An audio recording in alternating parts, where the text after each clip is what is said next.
এবারে RFL wardrobe Eid বাজার।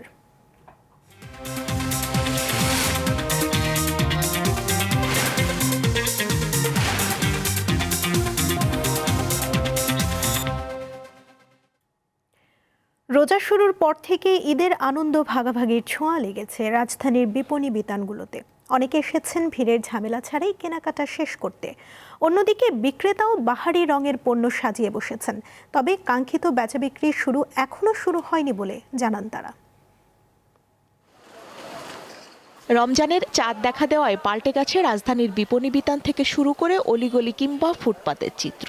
দোকানে দোকানে হরেক রকম পণ্যের সমাহার, তবে বেচা বিক্রি এখনো জমে ওঠেনি। প্রথম তো এই জন্য একটু বেশি কম হচ্ছে আর কি।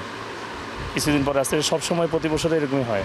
বর্তমান ব্যবসার যে পরিস্থিতি আসলে বলার মতো কোনো অবস্থা নাই। আগের মতো এবার ওরকম ব্যবসার নাই, খুবই কম, কাস্টমারও কম। কাস্টমার আমরা যেভাবে এক্সপেক্ট করছিলাম সেভাবে এখন নাই মার্কেটে।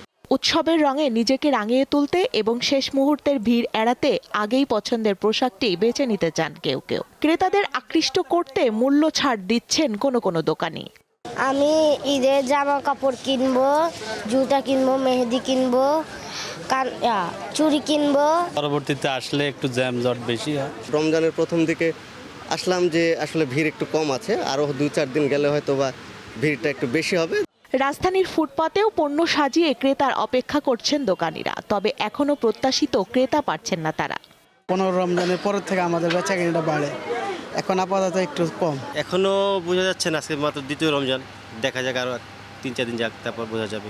শবে বরাতের পরে ঈদের কেনাকাটা গত 15 দিন অনেক ভালো ছিল। সময় যত গড়াবে ঈদের বেচা বিক্রি ততই বাড়বে বলে আশা বিক্রেতাদের। স্বস্তিকা সিংহ, দীপ্ত সংবাদ, ঢাকা। আরএফএল ওয়ার্ড্রপ যত্নে রাখতে জানি। ইনসেক্ট রিপেলেন্ট মাস্টার ব্যাচ যুক্ত আরএফএল ওয়ার্ড্রপ কাপড় যত্নে রাখার নাম্বার 1 সলিউশন।